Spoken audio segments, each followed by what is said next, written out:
constitucional en su momento, con el control previo que tiene que hacer.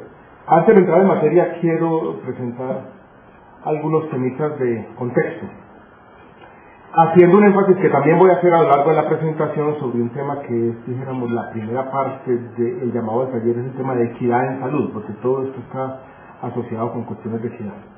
Si uno mira el crecimiento de nuestro sistema de salud en los últimos 10 o 15 años, uno podría decir que avanzó en dos dimensiones que yo podría denominar ortogonales. Una que fue claramente en la dirección de la equidad, que fue el aumento de la cobertura del régimen subsidiado y posteriormente la igualación de los planes de beneficios en el régimen subsidiado.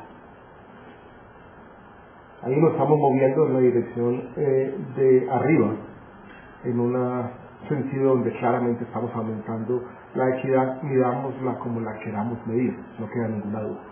Pero al mismo tiempo, durante los últimos 10 años, en particular del año 2006-2007 hacia adelante, también aumentamos la cobertura y lo hicimos de manera desordenada, espontánea, podríamos decirlo, por lo menos no deliberada, no obedeció a ningún planeamiento deliberado, el crecimiento del NOPOS, donde garantizamos en muchos casos una cobertura casi ilimitada, vuelvo y repito, no como un tema de diseño, y esa otra dimensión ha sido tema de esta mañana, yo simplemente lo voy a reiterar con una comparación que vuelve sobre lo que ya se dijo, ha sido en una dimensión que no va en la misma dirección de la equidad, sino todo lo contrario. La de arriba es progresiva, la otra dimensión ortogonal es regresiva. Y las cifras de crecimiento de los recobros, ustedes ya lo saben, esta la han visto varias veces. Este es el régimen contributivo, quintiles de ingreso en el régimen contributivo, y los porcentajes, miren que en el quintil 5 corresponde más o menos la mitad de los recobros. Estuve ahora antes de venir aquí con Juan Pablo, recordando la aritmética elemental, y calculé el Gini correspondiente a esos porcentajes que ustedes ven aquí. Ese Gini es más o menos de 0.41, 0.42. Recuerden que eso es nomás el régimen contributivo. Si uno fuera a calcular en el régimen subsidiado, los recobros son muy pequeños. Si uno fuera a calcular el Gini, teniendo en cuenta que el 50% de los afiliados más pobres no están aquí, están en el régimen subsidiado, ese sería un Gini. Podemos pasar a la siguiente, Juan Pablo, que se parece, ahí están los pseudo-Ginis para el gasto en educación superior. Este cuadrito viejo, ya tiene 10 años, pero sigue siendo relevante, de Jairo Núñez y sus colegas de la misión que hizo con Hugo López por allá en el DNP. Miren que el gasto de educación superior está en 0.43 por allá. Claramente tenemos un gasto más regresivo que el gasto en educación superior, no tanto como el de pensiones, que tienen un pseudo-Gini de 0.73, pero yo me atrevería a decir, no es el cálculo, es difícil de hacerlo, que si uno incluye aquí en este cálculo el régimen subsidiado en salud, vamos a tener un Gini por encima de 0.6. O sea, tenemos una concentración de los recobros que es incluso superior a la concentración del ingreso en el país. Lo dije en una conferencia simplemente de manera intuitiva, no lo había hecho los cálculos, que esto era casi tan antipático como el tema de pensiones o de los subsidios pensionales. Y de pronto era una exageración, pero no era una exageración muy grande. Hay una concentración grande del tema de los recobros. No estoy hablando solamente de tutelas, pero yo creo que si hablamos de judicialización, los ETC pueden empezar a estar muy, porque en el fondo es un movimiento para evitar la judicialización y tiene que ver con decisiones judiciales. De alguna manera, el gran aumento de los ETC posterior al año 2008.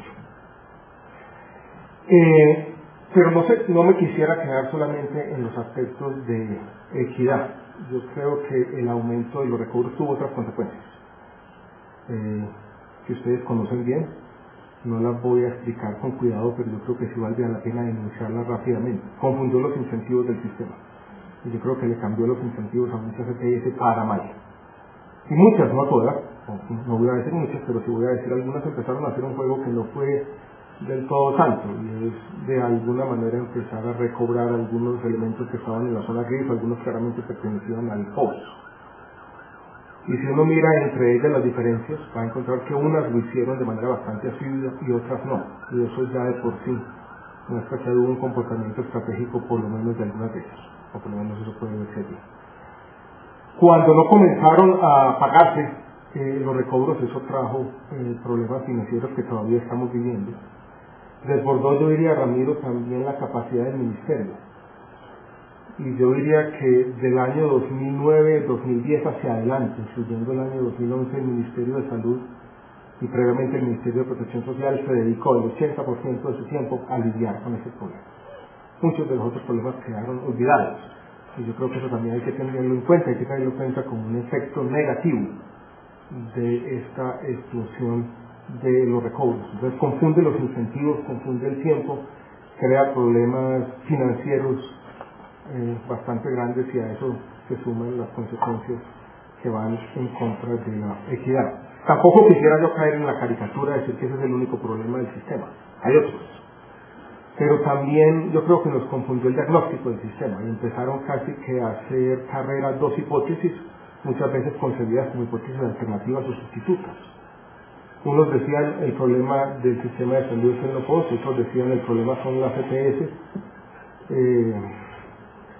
y se perdió un poco en esta discusión la complejidad de lo que estaba ocurriendo. Yo estoy hablando como si el problema hubiera desaparecido, no ha desaparecido, desafortunadamente. Pero ya me corresponde contarles un poquito qué estamos haciendo para que este problema no desaparezca, porque lo anticipo de una vez, no va a desaparecer, no creo que va a desaparecer completamente, pero para así llevarlo a su justa proporción. Ojalá podamos escapar. Quiero contarles un poquito, voy a empezar con la ley estatutaria, a ver cómo la ley estatutaria lidia con esta dimensión de la litigiosidad, a la ahorita café. Y yo quisiera no ir muy atrás en la historia de leyes estatutarias, aquí comparto, dijéramos, con Ramiro opiniones, más o menos desde la ley, desde la ley del 36 a 160, pero de manera bastante clara y bastante explícita. En la sentencia, no recuerdo el nombre que tumbó la emergencia social de Presidencia Uribe. La misma Corte Constitucional pide una ley estatutaria, y dice necesitamos una ley estatutaria. Y la 260. Y desde entonces, eso se volvió un eco repetido. Todo el mundo pedía una ley estatutaria, pero como bien lo anotó Ramiro en un foro que tuvimos en la ALDI en junio, la gente estaba hablando de cosas muy distintas cuando se pedía una ley estatutaria. Se desarrolló, pidió y vivía pidiendo una ley estatutaria, yo estuve en muchos foros, pero lo que se desarrolló quería era una ley que delimitara, y delimitara, dijéramos, de manera bastante clara, el núcleo esencial del derecho. Cuando de ciertas organizaciones sociales muy distintas a Fe Desarrollo, no me voy a meter aquí en muchas diferenciaciones ideológicas, también pedían una ley estatutaria, pero pedían una ley estatutaria que hiciera todo lo contrario. Que básicamente dijera todo está incluido y vamos a legalizar, por decirlo de alguna manera, el tema del no post. Cuando empieza el gobierno se hace un primer proyecto de ley estatutaria, allí estuvo el doctor Juan Manuel Carri con el doctor, creo que Camilo Quina, también estuvo metido en ese cuento. Y yo podría resumirles ese proyecto de ley estatutaria que duró 3 días en el Congreso, diciendo que planteaba una suerte de identidad, que era la que quería hacer desarrollo, es decir, el derecho fundamental a la salud se materializa en el post. Y en la medida que se va ampliando el post, se va ampliando el derecho. Esa era un poco la identidad que planteaba ese primer proyecto, lo decía de otra manera, no de esta manera, dijéramos, tan claro o directa, pero eso era lo que pretendía. Ese proyecto no tuvo mucha suerte y desde entonces en el ministerio se dijo, mire, esa discusión, esa suerte de contrato social que implica una ley estatutaria va a ser una discusión imposible. Entonces se toma la decisión de que no se va a seguir con el cuento de una ley estatutaria. Eso básicamente nos va a llevar a una especie de sin salida o a un debate imposible, donde va a ser muy difícil llegar a un acuerdo político más o menos sensato, razonable. Yo lo racionalizaba de esta manera en un foro reciente. Es como si uno tuviera aquí una especie de enfrentamiento entre dos visiones muy distintas, dijéramos, del cambio social. Una yo la llamaba, por caricaturizarla de alguna manera, la ilustración escocesa, para utilizar ese lenguaje de David McCloskey, donde tiene la prudencia, hoy se llama la sostenibilidad como la virtud fundamental. Y la otra es la ilustración continental, Kant, y la justicia como la virtud fundamental. Entonces, por un lado la prudencia, por el otro lado la justicia, por el otro lado uno hace énfasis en la sostenibilidad, en el otro simplemente quiere justicia, es decir, todo incluido para todos y ya. Esa vaina no va a resultar, no vamos a ser capaces de conciliar estas visiones opuestas del cambio social y esto va a ser imposible. Yo entré al ministerio hace un año, ya el tiempo pasa rápido, en septiembre 3 del año pasado, y me encuentro 4 proyectos que se llamaban de ley estatutaria, todos de iniciativa parlamentaria. Si uno los miraba con detenimiento no tendría mucho de ley estatutaria, eran como proyectos que se llamaban así, pero eran proyectos más como lineamientos generales, donde a lo que aspiraban era vamos a describir cuáles deben ser los principales lineamientos o pilares sobre los que debe construirse nuestro sistema de salud. Pero no se metían con lo que dice el artículo 152 de nuestra Constitución, y es con la definición del núcleo esencial del derecho y con sus mecanismos de protección y regulación. Yo entro y el presidente me dice, trabaje con esos proyectos, vean qué pueden hacer. Y nosotros comenzamos a trabajar y comenzamos a tener un diálogo con el exmagistrado Manuel José Cepeda, y recogiendo algunos de los elementos de esos proyectos, entre otros algunos de los principios generales, hicimos una especie de borrador de ponencias de ley estatutaria con 50 y tantos de artículos, que algún día Jaime Arias llamó farragosa, de pronto lo era un poquito. Y eso se presentó por allá como una ponencia firmada por el senador Armando Benedetti. Y ahí quedó. Nunca se discutió en el Congreso.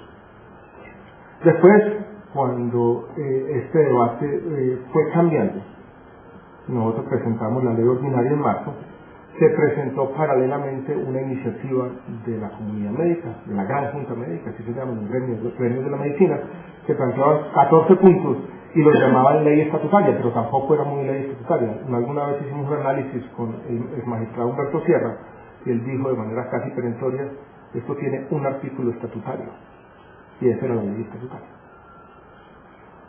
Pero trabajamos con eso y lo fuimos transformando.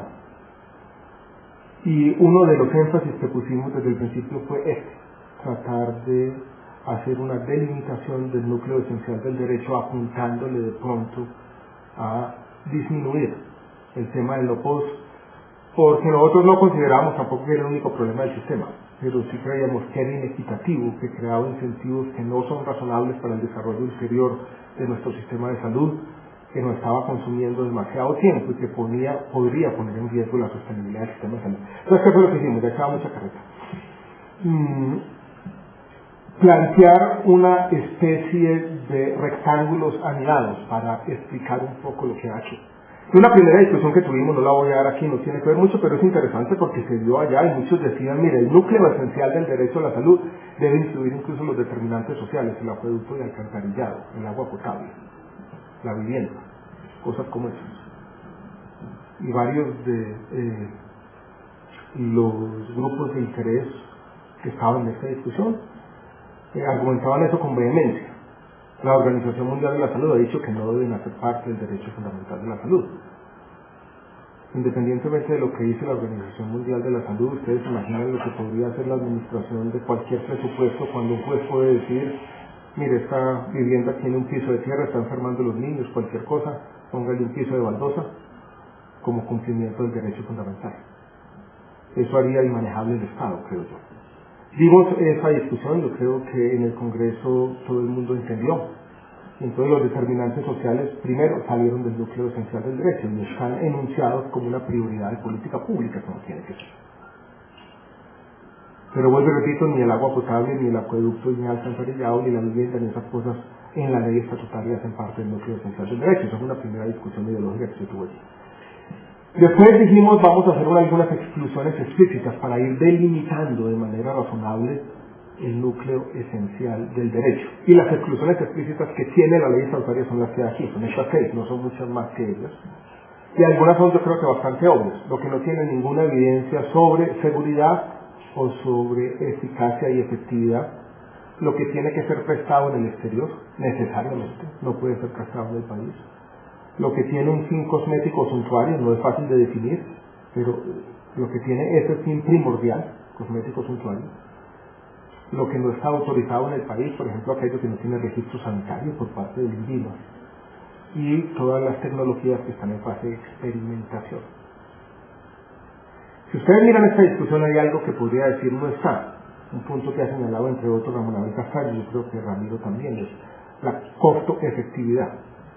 Y nosotros fuimos bastante claros en decir, miren, este debate y en esta frontera de las exclusiones explícitas para delimitar el núcleo esencial del derecho, creo que lo de costo-efectividad no debería estar, porque eso nos lleva a unas discusiones éticas insalvables y nos lleva a decir, creo que una vez le oí esta discusión entre otras en un seminario del Banco Mundial a un hermano de el quien es hoy el alcalde de Chicago, Ralph Emanuel, que es profesor de ética y medicina en la Universidad de Harvard, y él decía, ¿qué hacemos en cualquier sistema de salud con una nueva tecnología contra una versión, una forma agresiva del cáncer de próstata que nos da 3 o 4 meses más de sobrevida o de mala vida? ¿Se debe cubrir o no? Yo creo que va a ser muy difícil tomar decisiones colectivas al respecto. Entonces ya vamos a hablar de comités de la muerte como en Estados Unidos, como otras cosas. Entonces tomamos una decisión que yo creo que fue, a la hora de definir el núcleo esencial no entran criterios de costo-efectividad. Y el costo-efectividad va a ser metido en esta cuestión de otra manera, que yo voy a tratar de definir en un minuto cuando hablamos de la ley ordinaria. Eso nos plantea un problema, y es esa frontera o esa área que ustedes ven en verde, entre el núcleo esencial del derecho definido de esta manera y un plan de beneficios, el post de hoy en día o el de mañana. En la ley ordinaria planteamos que debe haber una transición, ojalá rápida, hasta que lo azul se convierta en verde. Y planteamos también que debe haber después una manera ordenada de priorizar, ahí sí con criterios de costo-efectividad, o que la frontera se va ampliando, que se incluye y que no se incluye. Pero quiero, antes de pasar a eso, a lo que dice la ley ordinaria, decirles lo siguiente.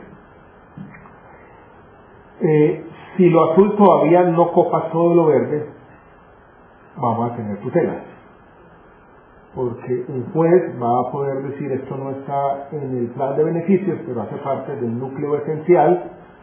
Entonces, ante esta tragedia individual que yo tengo aquí, yo puedo decir tutélese el derecho fundamental a la salud. Pero yo creo que planteamos un tema que es interesante. Solamente lo verde puede ser accedido con decisiones individuales, y la expansión del plan de beneficios tiene que ser definida colectivamente, ahí sí con base en temas de costo-efectividad. Entonces, eso es lo que plantea, lo que quiere plantear el capítulo de la reforma, es lo siguiente: ya definido el núcleo esencial, esa frontera, con base en esos criterios, y va a haber después un mecanismo para aterrizar algunos de ellos. Algunos son de aplicación inmediata, lo que no tiene registro sanitario. Si eso lo acepta la Corte Constitucional, yo creo que mañana un juez de tutela en este país no podría ordenar que se pague con recursos públicos un medicamento que no ha sido aprobado por el INVIMA. Creo que eso también es aplicación inmediata.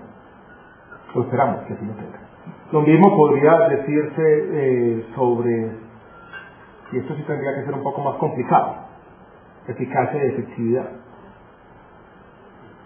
Queremos aplicar ese criterio, se hace un mecanismo colectivo, se indica a la gente que presente la evidencia, están las asociaciones de pacientes, se presenta toda la evidencia clínica, y ese mecanismo toma una decisión de decir, por ejemplo, la equinoterapia no tiene ninguna evidencia sobre su efectividad y eficacia, entonces queda excluida del núcleo esencial del derecho y por ende no es tutelable o no está sujeta al derecho de amparo porque está por fuera. A eso es lo que aspiramos. Algunos de estos criterios necesitan de un mecanismo adicional que los materialice en términos de restricciones explícitas. Algunos son aplicables de manera inmediata, y yo creo que entrarían a regir después del control de constitucionalidad de la Corte, si la Corte los acepta, por supuesto. Viene el tema de la ley ordinaria, donde lo que plantea la ley ordinaria es el movimiento de lo azul hacia lo verde. ¿Y cómo planteamos ese movimiento? Decimos lo siguiente: en lo verde, no vamos a plantear ningún tipo de exclusión. Las exclusiones simplemente obedecen a los criterios que establece la ley estatal. Lo que vamos a plantear es una especie de prioridad. Vamos a hacer una lista de espera y una lista de espera sí basada en criterios de costo-efectividad, donde vamos a ir incluyendo de manera progresiva, ojalá en una transición corta de 2 o 3 años, todo lo que sea costo-efectivo. Lo que no se incluya siempre está en la lista de espera y no podrá ser excluido de manera definitiva y por lo tanto siempre que esté por fuera, esto es que esté en lo verde y no en lo azul, será tutelable. La única discusión que tenemos todavía pendiente y que seguramente va a tener lugar en el Congreso es qué tan rápido se hace esa transición. Muchos quieren que nos movamos de una vez a decir el plan de beneficios es lo verde y eso es todo. Eso tiene un cálculo que es muy difícil de hacer y es el siguiente. Alguien podría decir, pues si ya está incluido, ya los jueces lo están ordenando, porque no se incluye de una vez por todas. Y lo hemos dicho nosotros también en algunos escenarios.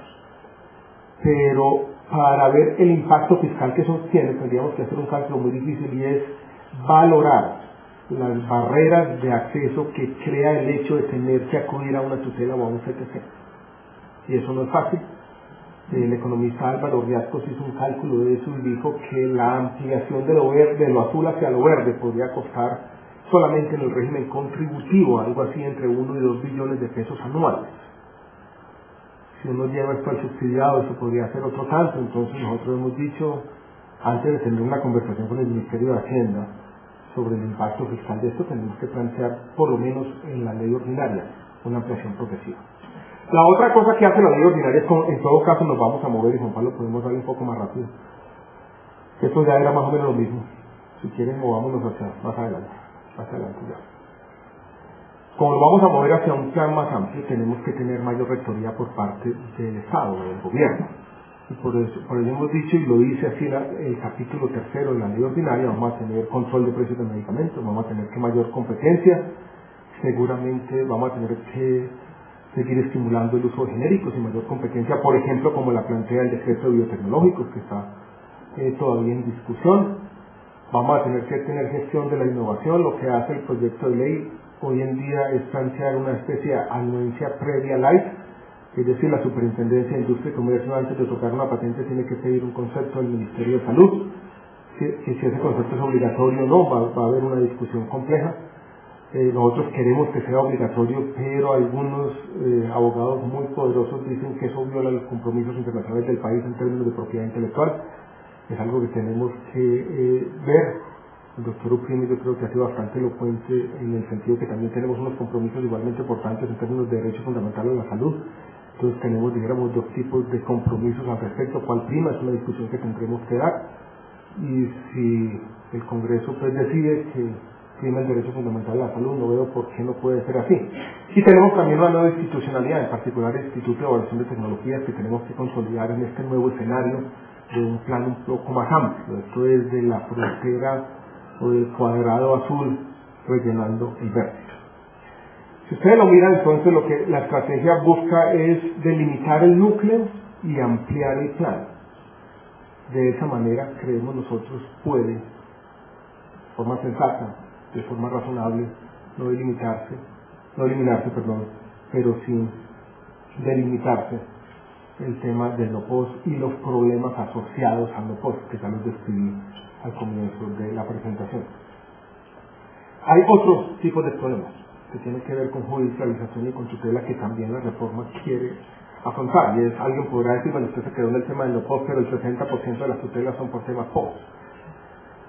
De ese 60% de las tutelas de tema POS, el tema de oportunidad es el tema, dijéramos, fundamental, pero el tema de oportunidad tiene que ver con el funcionamiento del sistema.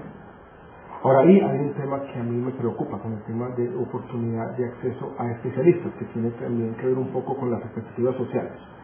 Las últimas encuestas, las últimas que yo he visto, y hay una muy buena que hizo el BID comparativa, donde están Brasil, México y Colombia, y todos los países de la Unión Europea. Desafortunadamente solo está el régimen contributivo, eso quiero aclarar. Muestra que en acceso a especialistas Colombia tiene unos tiempos de espera que son comparables o mejores que los de muchos países europeos.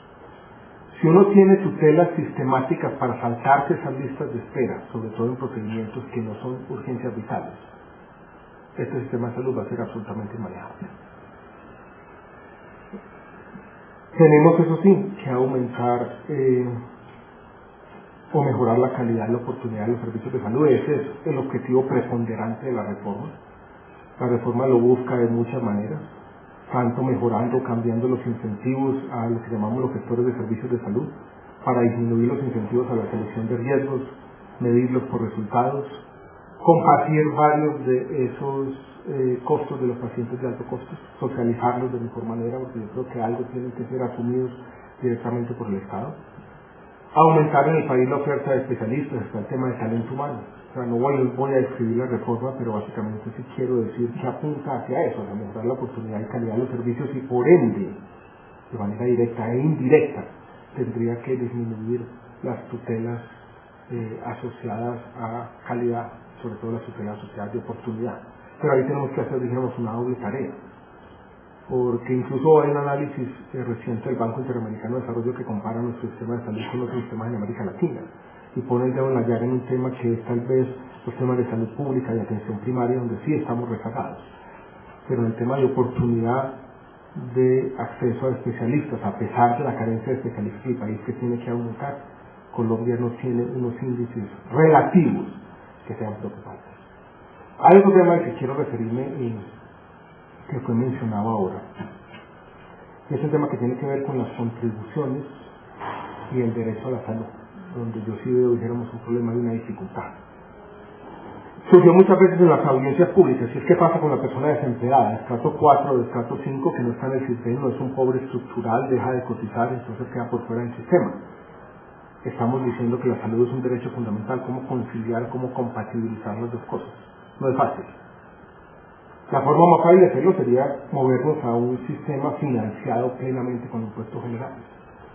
La reforma tributaria del año pasado dio un paso en esa dirección, pero no lo dio plenamente. Y todavía las contribuciones hoy en día, para el año entrante, son 8 billones de pesos del sistema, son un montón de plata. Yo se los digo que la preocupación nuestra, incluso la discutíamos el día de ayer en el ministerio, puede ser otra, y es la siguiente. Hoy en día, como está diseñada la reforma de ley ordinaria, la recaudación de las contribuciones no corresponde o no correspondería ya a las EPS, sino a Salud Mía. Salud Mía está recaudando, la EPS ya no tiene ningún incentivo para hacer, antes no tenía incentivos para controlar la ilusión, sí para controlar la evasión, ahora no los tiene. Y entonces las contribuciones están pasando a ser en esencia impuestos recaudados de otra manera, donde vamos a tener que tener es la capacidad del Estado para que eso se recaude. Pero va a ser imposible que Salud Mía le diga a la EPS no le preste el servicio de salud a esta persona que va a contribuir.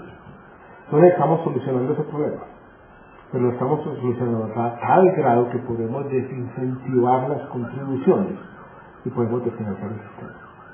Entonces ahí tiene que haber en el escenario de Salud Mía también un aumento de las capacidades estatales para poder recaudar las contribuciones que, vuelvo y repito, van a seguir financiando buena parte del régimen contributivo.